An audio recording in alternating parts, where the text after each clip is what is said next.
changing. We're flying high, creating a complaint-free world. No more, no more complaining. People, their lives are changing. We're flying high, creating a complaint-free world. No more, no more. Today we're going to talk about baseball's greatest gift. On Sunday, I got a bee in my bonnet and decided to go to a Marlins game. I've been to, I'm not a huge baseball fan. I'm not a big sports fan. I can't tell you the stats. I can't tell you who's winning and losing or who has won and lost. My dad was not into sports. My older brother was gay. My dad was gone most of the time. And so thanks to my older brother, I developed a love of Broadway and art, and I'm very, very grateful for that. But I not so much sports, never really followed sports because I always felt like I was behind. It's like when you go to a game or when you watch a game with somebody, they're like, well, yeah, that was a good play, but Kaczynski did it much better 2 years ago on the third down of the fourth. And I'm like, how do you remember all this stuff? My mind is so full with other stuff. How do you remember this? So I've never really been much of a sports fan, but I do enjoy going to certain sporting events, and especially baseball games. Baseball games are great because baseball games are kind of like playing golf. I say that in that baseball games are just basically time. You've got so much time in between plays. With the NBA, the game is constant and it's going and going and going. And I like baseball too because it's not violent. NBA can be a little, but not so much. Football is intended to be violent. And hockey, people feel like they get ripped off if there's not a fight. I used to go to the hockey games in Charlotte. Well, Sunday, I went to the Marlins game, and it was really funny because as I was getting dressed to go to the game, I've never been to Marlins Stadium before. I bought my tickets online. And I got dressed and I said, well, it's going to be a baseball game. So I know a couple of things. One, I need to wear a light shirt because it's going to be hot, and shorts. I need to put on lots of sunscreen, and I need to be sure and take sunglasses. Don't really even need regular glasses, just need sunglasses. Drive there. And of course, those of you who already know the punchline to the story, the Marlins Stadium is indoors. I walked in and I was like, whoa, it's so nice and cool in here. And then I looked out and I remembered, oh yeah, everything is indoors. So I sat there and watched indoors with my sunglasses on, but still had a wonderful time. The mascot came up and played bongos on my head. That was actually kind of fun. Baseball has a lot of really, really great lessons. There's a lot of things we can take away from the game of the sport of baseball. And one of the things that struck me years ago, I was living in Seattle at the time, and I heard an interview with Tommy Lasorda back when he was managing the LA Dodgers.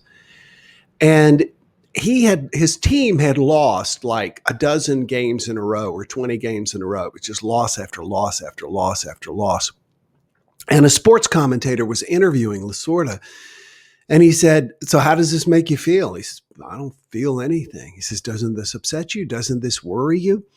He says, look, we're going to play 162 games this year, and we're going to lose anywhere between 1/3 and 2/3 of those games. If we have a really good season, we're going to win slightly more, about half more than we lose. So we are going to lose. And so if you get caught up in this idea of loss and being upset, rather than focusing on it's a batting average, it's an average, all you got to do is win more than you lose. And that is so true in every aspect of our lives.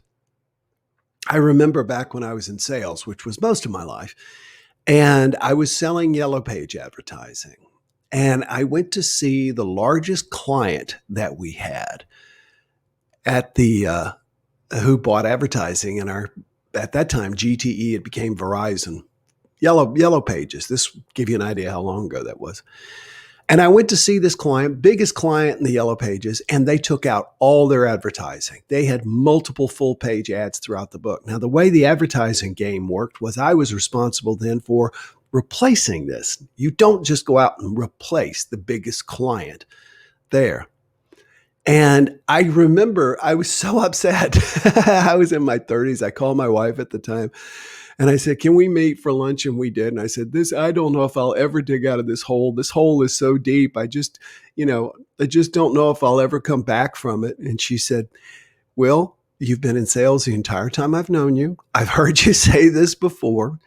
She says, something is going to come out of it. There's always going to be more wins than losses. You've just got to keep going.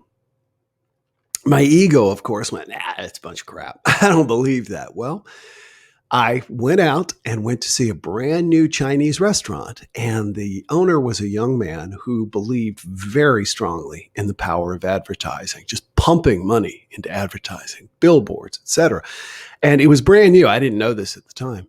Walked in and the guy bought a double truck ad, which means 2 full pages joined together. Now, that was the first one I had ever sold. They were extremely expensive. I want to say like $8,000, $10,000 a month.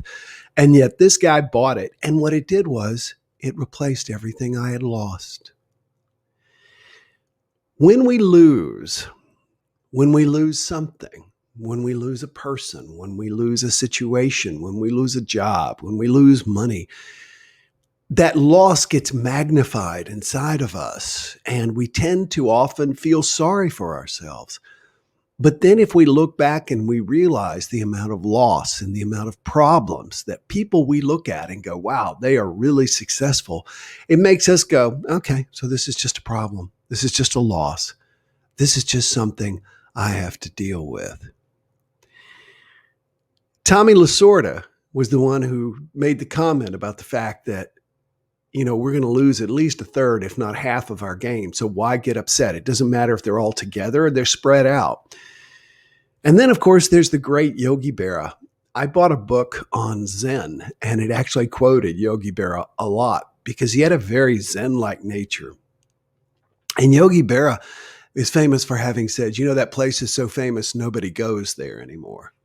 But my favorite Yogi Berra baseball quote is also a great life quote. It ain't over until it's over. Baseball, unlike football, unlike NBA, now basketball, unlike hockey, unlike about any other sport I can think of off the top of my head, has no time limit. It has no time limit. And the only time limit that we have is death. And the more we appreciate the fact that we're going to die, the less we worry, and the more we pack into our days, and the more we realize we're going to fail, we're going to lose. And the more we get upset by it, the less that makes us able to move forward and to continue to win. That day when the client took all the yellow pages out and I thought, man, that's it. I saw that was the biggest loss I had ever suffered. And to try and make it up. And my first thought was, I immediately saw myself, not going out and making it up. No. You're giving me too much credit. In my mind's eye, I immediately saw myself in the bed under the covers, feeling sorry for myself and hiding from the world. But because my wife reminded me that I was going to lose and from time to time, and this is going to be your biggest loss maybe ever. So make it up. Just do something. Don't get caught up in feeling sorry for yourself. And that's where we get in trouble. When we feel sorry for ourselves, we magnify the loss in our own heads and we tell ourselves we deserve it, rather than appreciate what we have done to try and make things successful in our lives. There are so many things that I have tried over the last 10 or 15 years, and all of them, almost all of them have failed. But the things that have worked so well. And remember that idea that the story's been told so many times, but you need to hear it today. We all do. The story is told that Thomas Edison was trying to build either a storage battery or an incandescent light bulb, but he was looking for the perfect element to use. One story goes he was looking for the carbon filament that he ultimately came up with. But he tried 10,000 times and he failed and he failed and he failed. Could you imagine somewhere around 4,896? I would be like, the heck with this. But he didn't. He didn't look at it as a failure. In fact, the way Edison said was, did I say Einstein earlier? I meant to say Edison. The way Edison looked at it and said was, I now know 10,000 ways how not to make a light bulb. What do you know? I know 10,000 ways that don't work. What do you know? I'm going to figure this out. Of course, ultimately, he did. Fail, fail, fail, fail, fail. Eddie Cantor, the great impresario of the 1920s, said that it takes 20 years to make an overnight success. It takes 20 years. And during that 20 years, we fail. We make mistakes. We go in the wrong direction. We make wrong choices. But it's not over until it's over. And the other thing is, you see people at a World Cup game, something like that, FA World Cup, and at the end of the game, when they lose, they're just devastated. Baseball players, you can see disappointment in their face, but they're like, I got 162 of these. We'll make it up. Let's do that. In your life, there may be things that you have considered it's over. I'm too old. Can't do this. I'm too whatever, out of shape, whatever. And yet there are people out there who have a very different belief in the same situations, and they're making something out of their lives. Accept failure as a part of life. Embrace failure.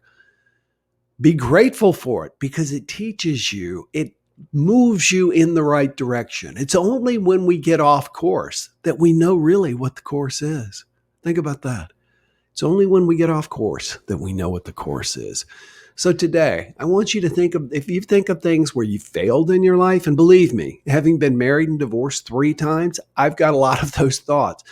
And at the same time, be willing to just accept yourself, give yourself love and permission, and to move on to better and brighter things.